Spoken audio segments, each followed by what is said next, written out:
ಹರೇ ಶ್ರೀನಿವಾಸ. ಸ್ನೇಹಿತರೆ, ಪುಷ್ಯ ಮಾಸದಲ್ಲಿ ಒಂದು ತಿಂಗಳು ಹಾಕ್ತಕ್ಕಂತಹ ಒಂದು ರಂಗೋಲಿಯನ್ನು ನಿಮಗೆ ತೋರಿಸ್ಕೊಡ್ತಾ ಇದ್ದೀನಿ. ಈ ರಂಗೋಲಿ ಶಿಂಶುಮಾರ ರೂಪಿ ಪರಮಾತ್ಮನ ರಂಗೋಲಿ. ಈ ರಂಗೋಲಿಯನ್ನು ಡಿಸೆಂಬರ್ 20ನೇ ತಾರೀಕು ಶನಿವಾರ ಪುಷ್ಯ ಮಾಸದ ಪಾಡ್ಯ ಅವತ್ತಿನ ದಿನದಿಂದ ಜನವರಿ 18 ಅಮಾವಾಸ್ಯೆ ಇದೆ ಅಲ್ಲಿ ತನಕನೂ ಒಂದು ತಿಂಗಳು ಈ ರಂಗೋಲಿಯನ್ನು ಪ್ರತಿನಿತ್ಯವಾಗಿ ದೇವರ ಮುಂದೆ ಹಾಕೋಬೇಕು. ಶಿಂಶುಮಾರ ರೂಪಿ ಪರಮಾತ್ಮನ ರಂಗೋಲಿಯನ್ನು ಯಾಕೆ ಹಾಕಬೇಕು, ಈ ರಂಗೋಲಿಯ ವಿಶೇಷತೆಗಳೇನು ಮತ್ತು ಈ ರಂಗೋಲಿಯನ್ನು ಹೇಗೆ ಹಾಕಬೇಕು ಅಂತ ನಿಮಗೆ ಈಗ ತಿಳಿಸ್ತಾ ಹೋಗ್ತೀನಿ. ಬನ್ನಿ ಸ್ನೇಹಿತರೆ, ನೋಡೋಣಂತೆ. ಮೊದಲಿಗೆ ರಂಗೋಲಿ ಹೇಗೆ ಹಾಕೋದು ಅಂತ ತಿಳಿಸ್ಬಿಡ್ತೀನಿ, ಹಾಗೇನೆ ಅದರ ವಿಶೇಷತೆಗಳನ್ನು ಸಹ ನಿಮಗೆ ಹೇಳ್ತಾ ಹೋಗ್ತೀನಂತೆ. ಮೊದಲಿಗೆ ಶ್ರೀಕಾರವನ್ನು ಬರ್ಕೋಬೇಕು, ನಂತರ ಈ ರೀತಿಯಾಗಿ ಹಾಕಬೇಕು. 8 ಬರಿತೀವಲ್ವ, ಅದನ್ನು ಮಲಗಿಸಿ ಈ ರೀತಿಯಾಗಿ 8 ಆಕಾರದಲ್ಲಿ ಒಂದಕ್ಕೆ ಒಂದು ಜಾಯಿಂಟ್ ಆಗಿ ನೋಡ್ರಿ ಹೀಗೆ ಬರ್ಕೋಬೇಕು. ಮಧ್ಯದಲ್ಲಿ ಒಂದೊಂದು ಚುಕ್ಕೆಯನ್ನು ಇಡಬೇಕು. ಹಾಗೆ ಒಂದು ಗೆರೆಯನ್ನು ಹೀಗೆ ಮಧ್ಯಕ್ಕೆ ಹಾಕೋಬೇಕು. ಸ್ವಲ್ಪ ಉದ್ದನಾಗಿ ಮೇಲಕ್ಕೆ ಹೋಗೋ ಥರ ಗೆರೆಯನ್ನು ಹಾಕ್ಕೊಳ್ರಿ. ಕೆಳಗಡೆ ಈ ರೀತಿಯಾಗಿ ಚೇಳಿನ ಮುಖವನ್ನು ಮಾಡಬೇಕು. 2 ಕಣ್ಣುಗಳನ್ನು ಬರಿಬೇಕು. ಹೀಗೆ ಚೇಳಿನ ಮುಖ ಕೆಳಗಡೆ ಇರೋ ಥರ ಹಾಗೆ ಬರ್ಕೋಬೇಕು. ನಂತರ ಇದಕ್ಕೆ ಹೀಗೆ ಈ ರೀತಿಯಾಗಿ ಹಾಕಬೇಕು. ಮಧ್ಯದಲ್ಲಿ ಗೆರೆಗಳನ್ನು ಹಾಕ್ತಾ ಹೋಗಬೇಕು. ನೋಡ್ರಿ, 7 ಗೆರೆಗಳನ್ನು ಹಾಕಬೇಕು. 7 ಲೋಕಗಳು ಅಂತ 7 ಗೆರೆಗಳನ್ನು ಈ ರೀತಿಯಾಗಿ ಹಾಕಬೇಕು. ಮತ್ತು ಇಲ್ಲಿ ಈ ರೀತಿಯಾಗಿ ಸೊಂಡಿಲಿನ ಆಕಾರದಲ್ಲಿ ಹಾಕಬೇಕು. ಚೇಳಿಗೆ ಕೊಂಡಿಗಳಿರುತ್ತಲ್ಲ ಆ ರೀತಿಯಾಗಿ ಹೀಗೆ 4 ಹಾಕಬೇಕು. ಇಲ್ಲಿ ಮಧ್ಯದಲ್ಲಿ 1.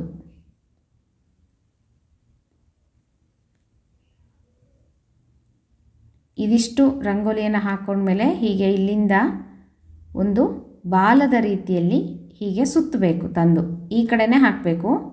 ಇಲ್ಲಿ 27 ಚುಕ್ಕೆಗಳನ್ನು ಇಡಬೇಕು. ಹೀಗೆ ಆ ಕಡೆ ಈ ಕಡೆ ಕೌಂಟ್ ಮಾಡಿಕೊಂಡು 27 ಚುಕ್ಕೆ ಬಂದಿರಬೇಕು. ಇದು 27 ನಕ್ಷತ್ರಗಳು ಅಂತ ನೋಡ್ರಿ. ಹೀಗೆ ಒಟ್ಟಿನಲ್ಲಿ 27 ಚುಕ್ಕೆ ಇಲ್ಲಿ ತನಕ ಬರಬೇಕು. ಹೀಗೆ 27 ನಕ್ಷತ್ರಗಳನ್ನು ಅಂದರೆ ಚುಕ್ಕೆಗಳ ರೀತಿಯಲ್ಲಿ ಇಡಬೇಕು. ನಂತರ ಇಲ್ಲಿ 3 ಚುಕ್ಕೆಗಳನ್ನು ಹೀಗೆ ಇಡಬೇಕು. ನಾನು ಎಲ್ಲೆಲ್ಲಿ ಚುಕ್ಕೆಗಳನ್ನು ಇಟ್ಟಿರ್ತೀನೋ ಅಲ್ಲೆಲ್ಲ ಇಡಬೇಕು. ಇಲ್ಲಿ ಸಪ್ತ ಋಷಿಗಳು ಅಂದ್ಬಿಟ್ಟು ಹೀಗೆ ಮಧ್ಯದಲ್ಲಿ 1 ಇಟ್ಬಿಟ್ಟು ಸುತ್ತು 7 ಚುಕ್ಕೆಗಳನ್ನು ಇಡಬೇಕು. ನಂತರ ಈ ಕಡೆ 4 ಚುಕ್ಕೆಗಳನ್ನು ಇಟ್ಕೋಬೇಕು. ಇದಿಷ್ಟು ಚೇಳಿನ ಆಕಾರ ಅಂದರೆ ಶಿಂಶುಮಾರ ರೂಪಿ ಭಗವಂತನ ಒಂದು ರಂಗೋಲಿ. ತುಂಬ ಸಿಂಪಲ್ ಆದ ರಂಗೋಲಿ, ಈಸಿಯಾಗಿ ದಿನನಿತ್ಯವಾಗಿ ಹಾಕೋಬೋದು.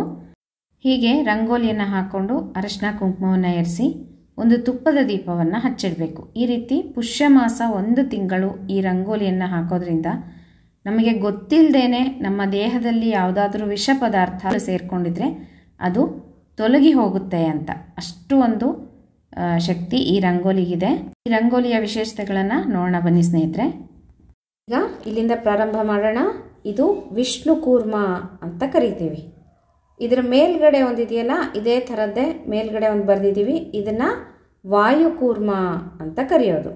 ಇದು ವಿಷ್ಣು ಕೂರ್ಮ, ಇದು ವಾಯುಕೂರ್ಮ. ಆಮೇಲೆ ಇದು ಮುಖ, ಚೇಳಿನ ಮುಖ ಆಯಿತಾ. ಈ ಮಧ್ಯದಲ್ಲಿ ಒಂದು ಗೆರೆಯನ್ನು ಎಳೆದಿದ್ದೀವಲ್ಲ ಅದು ಸೂತ್ರ.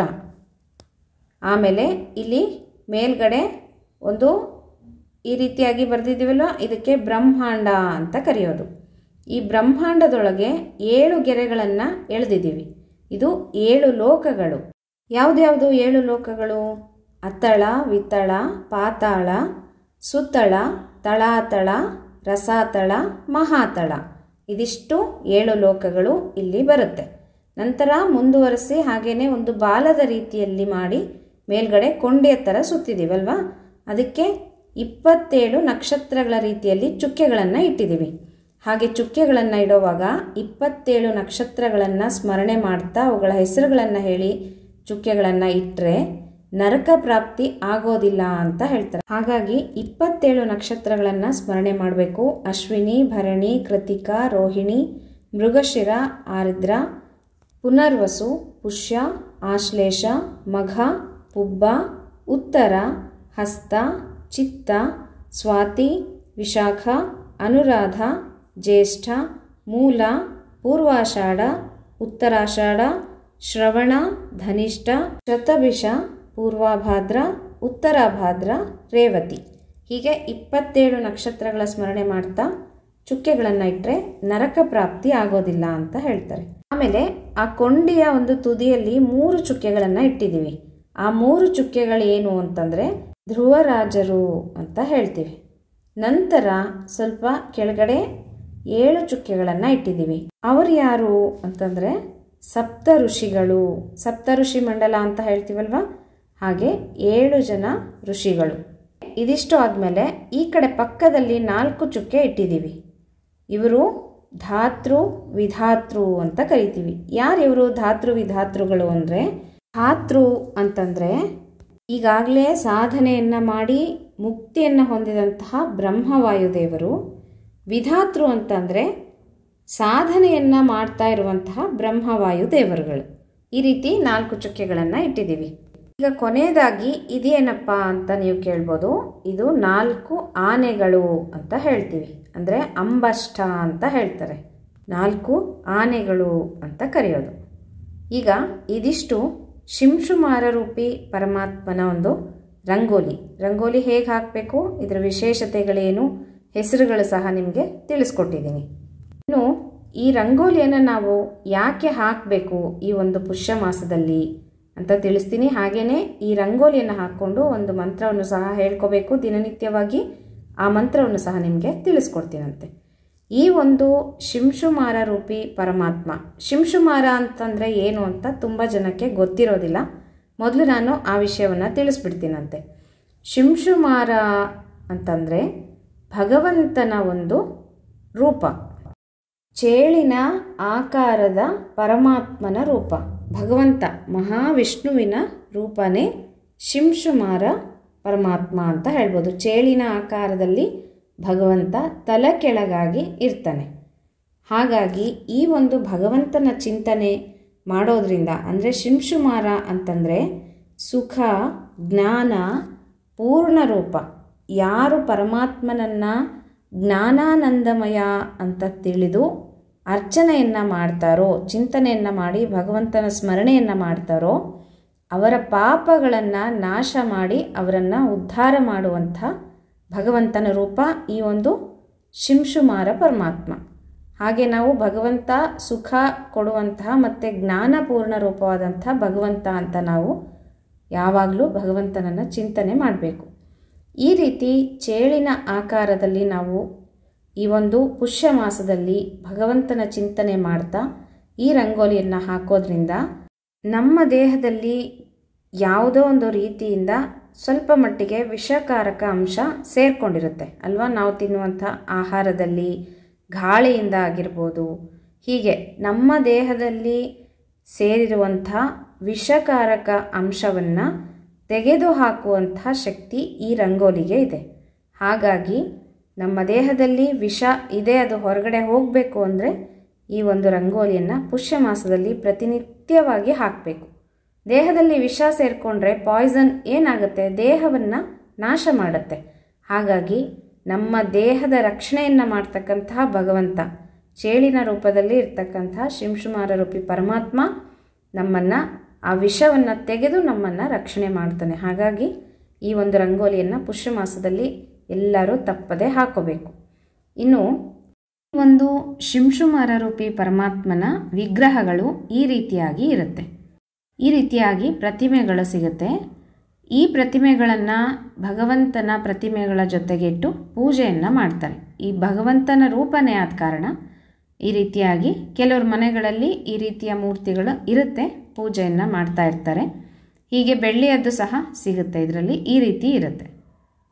ಇದು ಶಿಂಶುಮಾರ ರೂಪಿ ಪರಮಾತ್ಮ.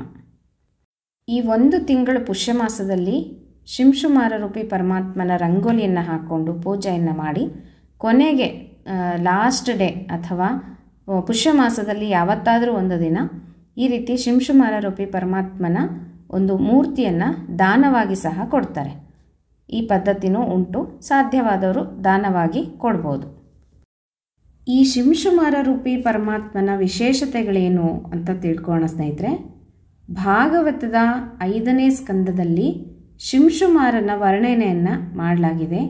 ಶಿಂಶುಮಾರ ಅಂತಂದರೆ ಚೇಳಿನ ಆಕಾರದ ಪರಮಾತ್ಮನ ರೂಪ. ಮೈಯನ್ನು ಸುರುಳಿಯಾಗಿ ಸುತ್ತಿಕೊಂಡು ತಲೆ ಕೆಳಗಾಗಿ ನಿಂತು ಚೇಳಿನ ಆಕಾರದಲ್ಲಿ ಆಕಾಶದಲ್ಲಿ ಕಾಣುವಂತಹ ಜ್ಯೋತಿರ್ಮಂಡಲವೇ ಶಿಂಶುಮಾರ ಚಕ್ರ ಅಂತ ಕರೆಯಲಾಗುತ್ತೆ. ಇದರ ಬಾಲದ ತುದಿಯಲ್ಲಿ ಧ್ರುವ ಮಂಡಲವಿದೆ. ಹಾಗೆಯೇ ಶಿಂಶುಮಾರ ಪರಮಾತ್ಮ ತನ್ನ ಬಾಲದ ತುದಿಯಲ್ಲಿ ಇಡೀ ವಿಶ್ವವನ್ನು ಧರಿಸಿದ್ದಾನೆ ಅಂತ ಹೇಳಲಾಗುತ್ತೆ. ಒಂದು ತುದಿ ಇದೆಯಲ್ಲ, ನಾವು 27 ನಕ್ಷತ್ರಗಳು ಬರೆದ್ವಲ್ಲ, ಆ ನಕ್ಷತ್ರಗಳು ಮತ್ತು ಗ್ರಹಗಳನ್ನು ಶಿಂಶುಮಾರ ಚಕ್ರ ಏನಿದೆ ಅದು ನಿಯಂತ್ರಣವನ್ನು ಮಾಡ್ತಾ ಇರುತ್ತೆ. ಒಟ್ಟಿನಲ್ಲಿ ಶಿಂಶುಮಾರ ಅಂತಂದರೆ ಅರ್ಧ ದೇಹ ಪುರುಷಾಕಾರ, ಅರ್ಧ ದೇಹ ಚೇಳಿನ ಆಕೃತಿಯಲ್ಲಿ ಇರುತ್ತೆ. ಚೇಳಿನ ಆಕಾರದಲ್ಲಿರುವಂತಹ ಭಗವಂತ ಬಾಲ ಮೇಲೆ ಮಾಡಿದ್ದಾನೆ, ಮುಖವನ್ನು ಕೆಳಗೆ ಮಾಡಿದ್ದಾನೆ ಅಂತ ಹೇಳಲಾಗುತ್ತೆ. ಶಿಂಶುಮಾರ ಅಂತಂದರೆ ಸಾಕ್ಷಾತ್ ಕಾಲಪುರುಷನಾದಂತಹ ಶ್ರೀಮನ್ನಾರಾಯಣನೇ. ಹಾಗಾಗಿ ಭಗವಂತನ ಒಂದು ರೂಪ ಅಂತ ಹೇಳ್ತೇವೆ. ಶಿಂಶುಮಾರ ನಭೋಮಂಡಲದಲ್ಲಿ ಅತ್ಯಂತ ಎತ್ತರದ ಸ್ಥಾನದಲ್ಲಿ ಇದ್ದಾನೆ. ಅಂದರೆ ಎಲ್ಲ ಗ್ರಹಗಳಿಗೂ ಉನ್ನತವಾದಂಥ ಸ್ಥಾನದಲ್ಲಿ ಶಿಂಶುಮಾರ ರೂಪಿ ಪರಮಾತ್ಮ ಇದ್ದಾನೆ. ಪ್ರತಿದಿನ ಸಪ್ತ ಋಷಿಗಳು ಶಿಂಶುಮಾರನ ಪ್ರದಕ್ಷಿಣೆಯನ್ನು ಮಾಡ್ತಾ ಇರ್ತಾರಂತೆ. ನಾವಲ್ಲಿ 7 ಚುಕ್ಕೆಗಳನ್ನು ಇಟ್ಟು ಬರೆದಿದ್ದೀವಲ್ಲ, ಆ ಬಾಲದ ಹತ್ರ, ಕೊಂಡೆ ಹತ್ರ, ಅಲ್ಲಿ ಸಪ್ತ ಋಷಿಗಳು ಇರ್ತಾರೆ. ಅವರು ಪ್ರತಿದಿನ ಪ್ರದಕ್ಷಿಣೆಯನ್ನು ಮಾಡ್ತಾ ಇರ್ತಾರಂತೆ ಶಿಂಶುಮಾರ ರೂಪಿ ಪರಮಾತ್ಮನಿಗೆ. ಈಗ ನಾವು ಲಕ್ಷ್ಮೀ ಶೋಭಾನವನ್ನು ಹೇಳುವಾಗ ಹೇಳ್ತೀವಲ್ವ, ಎಲ್ಲರ ಆಯುಷ್ಯವ ಶಿಂಶುಮಾರ ದೇವ ಸಲ್ಲೀಲೆಯಿಂದ ತೊಲಗಿಸುವ ಒಲ್ಲೆ ನಾನಿವರ ನಿತ್ಯ ಮುತ್ತೈದೆ ಎಂದು ಬಲ್ಲವರನ್ನು ಭಜಿಸುವರು ಅಂತ ಲಕ್ಷ್ಮೀದೇವಿ ಹೀಗೆ ಹೇಳಿದಾಳೆ. ಇದರ ಅರ್ಥ ಏನು ಅಂತಂದರೆ, ಬ್ರಹ್ಮಾದಿ ಸಕಲ ದೇವತೆಗಳ ಆಯುಷ್ಯನು ಶಾಶ್ವತವಲ್ಲ, ಎಲ್ಲರಿಗೂ ಮರಣ ಇದೆ, ಅವರ್ಯಾರೂ ನನಗೆ ಬೇಡ ಅಂತ ಹೇಳಿ ಲಕ್ಷ್ಮೀದೇವಿ ಹೇಳಿದಾಳೆ. ಹಾಗಾಗಿ ಭಗವಂತನಿಗೆ ಹುಟ್ಟು ಸಾವುಗಳಿಲ್ಲ. ಬ್ರಹ್ಮಾದಿ ಎಲ್ಲ ಸಕಲ ದೇವತೆಗಳಿಗೂ ಮರಣ ಇದೆ, ಭಗವಂತನಿಗಿಲ್ಲ. ಅದಕ್ಕೋಸ್ಕರ ನನಗೆ ಅವ್ರು ಯಾರೂ ಬೇಡ ಅಂತ ಹೇಳಿ ಲಕ್ಷ್ಮೀದೇವಿ ಲಕ್ಷ್ಮೀ ಶೋಭಾನದಲ್ಲಿ ಹೇಳಿದಾಳೆ. ಶ್ರೀಹರಿ ಮತ್ತು ಮಹಾಲಕ್ಷ್ಮಿ ಇಬ್ಬರೂ ಅನಾದಿ ನಿತ್ಯರು, ಅಂದರೆ ನಿತ್ಯ ಮುಕ್ತರು ಅಂತ ಹೇಳ್ತೀವಿ. ಅವರಿಗೆ ಕಾಲ ಬಂಧಗಳಿಲ್ಲ, ಎಂದಿಗೂ ಪತಿಯ ವಿಯೋಗವಿಲ್ಲದೆ ನಿತ್ಯ ಮುಕ್ತಳಾಗಿ ನಿತ್ಯ ಮುತ್ತೈದೆಯಾಗಿ ಇರುವುದರಿಂದ ನಾನು ಇವರನ್ನು ಒಲ್ಲೆ ಅಂತ ಹೇಳಿ ಲಕ್ಷ್ಮೀದೇವಿ ಲಕ್ಷ್ಮೀ ಶೋಭಾನದಲ್ಲಿ ತಿಳಿಸಿದಾಳೆ. ಬಲ್ಲವರನ್ನ ಭಜಿಸುವರು ಅಂತ ಹೇಳಿದಾಳೆ. ಅಂದರೆ ಹಾಗೆ ಅಂತ ತಿಳಿದು ನನ್ನನ್ನು ಯಾರು ಭಜಿಸ್ತಾರೋ, ನನ್ನನ್ನು ಯಾರು ಆರಾಧನೆಯನ್ನು ಮಾಡ್ತಾರೋ ಅವರು ಜ್ಞಾನಿಗಳು, ಋಷಿಗಳು ಅಂತ ಹೇಳಿದಾಳೆ. ಇಷ್ಟು ವಿಶೇಷವಾದಂತಹ ಭಗವಂತನ ರೂಪ ಶಿಂಶುಮಾರ ರೂಪಿ ಪರಮಾತ್ಮ. ಹಾಗಾಗಿ ಈ ಒಂದು ಪುಷ್ಯ ಮಾಸದಲ್ಲಿ ಈ ರಂಗೋಲಿಯನ್ನು ಹಾಕೋದ್ರಿಂದ ಆರೋಗ್ಯ, ಆಯುಷ್ಯು ಎಲ್ಲನೂ ವೃದ್ಧಿಯಾಗುತ್ತೆ, ಭಗವಂತನ ಅನುಗ್ರಹ ನಮಗೆ ಸಿಗುತ್ತೆ. ಇಷ್ಟೊಂದು ವಿಶೇಷವಾದಂತಹ ರಂಗೋಲಿ ಶಿಂಶುಮಾರ ರೂಪಿ ಪರಮಾತ್ಮನ ರಂಗೋಲಿ. ಈ ರಂಗೋಲಿಯನ್ನು ಪುಷ್ಯ ಮಾಸದಲ್ಲಿ ಪ್ರತಿನಿತ್ಯ ಹಾಕ್ಕೊಂಡು ಪೂಜೆಯನ್ನು ಮಾಡಿಕೊಂಡು ತುಪ್ಪದ ದೀಪವನ್ನು ಹಚ್ಚಿಟ್ಟು ಒಂದು ಮಂತ್ರವನ್ನು ಹೇಳ್ತೀನಿ, ಅದನ್ನು ಪ್ರತಿನಿತ್ಯನೂ ಹೇಳ್ಕೋಬೇಕು. ಮಂತ್ರ ಹೀಗಿದೆ: ನಮೋ ಜ್ಯೋತಿರ್ಲೋಕಾಯ ಕಾಲಾಯನಾಯ ನಿಮಿಷಾಂ ಪತಯೇ ಮಹಾಪುರುಷಾಯ ಧೀಮಹಿ ಅಂತ ಬರುತ್ತೆ. ಇನ್ನೊಮ್ಮೆ ಹೇಳ್ತೀನಿ: ನಮೋ ಜ್ಯೋತಿರ್ಲೋಕಾಯ ಕಾಲಾಯನಾಯ ನಿಮಿಷಾಂ ಪತಯೇ ಮಹಾಪುರುಷಾಯ ಧೀಮಹಿ ಅಂತ ಹೇಳ್ಕೋಬೇಕು. ಇಲ್ಲಿ ಕಾಲಾಯನಾಯ ಅಂತಂದರೆ ಏನು ಅಂತ ನೋಡೋಣ ಸ್ನೇಹಿತರೆ. ಕಾಲಾಯನಾಯ ಅಂತಂದರೆ ಕಾಲ ನಿಯಾಮಕತ್ವವನ್ನು ಗಮನದಲ್ಲಿಟ್ಟುಕೊಂಡು ಎಲ್ಲರ ಆಯುಷ್ಯಕ್ಕೂ ಶಿಂಶುಮಾರ ನಿಯಾಮಕನಾಗಿದ್ದಾನೆ ಅಂತ ಅರ್ಥ. ಅಂದರೆ ನಮ್ಮ ಆಯುಷ್ಯವನ್ನು ನಿಯಂತ್ರಣ ಮಾಡ್ತಕ್ಕಂಥವನು ಶಿಂಶುಮಾರ ರೂಪಿ ಪರಮಾತ್ಮ. ಹಾಗಾಗಿ ನಾವು ಕಾಲಾಯನಾಯ ಅಂತ ಕರಿತೀವಿ. ಈ ಮಂತ್ರದಲ್ಲಿ ಬಂದಿದೆ. ಇದು ತುಂಬ ವಿಶೇಷವಾದಂಥ ಮಂತ್ರ. ತಪ್ಪದೇ ಹೇಳ್ಕೊಳ್ರಿ. ನಮ್ಮ ಆಯುಷ್ಯು, ಆರೋಗ್ಯ ಎಲ್ಲವನ್ನು ಭಗವಂತ ನಿಯಂತ್ರಣ ಮಾಡ್ತಾನೆ. ಹಾಗಾಗಿ ಎಲ್ಲರ ಆಯುಷ್ಯು ಗಟ್ಟಿಯಾಗಿರಬೇಕು, ಎಲ್ಲರ ಆರೋಗ್ಯ ಭಾಗ್ಯನೂ ಚೆನ್ನಾಗಿರಬೇಕು. ಪ್ರತಿನಿತ್ಯ ಪುಷ್ಯ ಮಾಸದಲ್ಲಿ ಈ ರಂಗೋಲಿಯನ್ನು ಹಾಕ್ಕೊಳ್ರಿ ಅಂತ ಹೇಳ್ತಾ ಈ ಮಂತ್ರವನ್ನು ಸಹ ಎಲ್ಲರೂ ಹೇಳ್ಕೊಳ್ರಿ. ಮತ್ತು ಮುಂದಿನ ವಿಡಿಯೋ ಒಟ್ಟಿಗೆ ಸಿಗ್ತೀನಿ ಸ್ನೇಹಿತರೆ. ಹರೇ ಶ್ರೀನಿವಾಸ.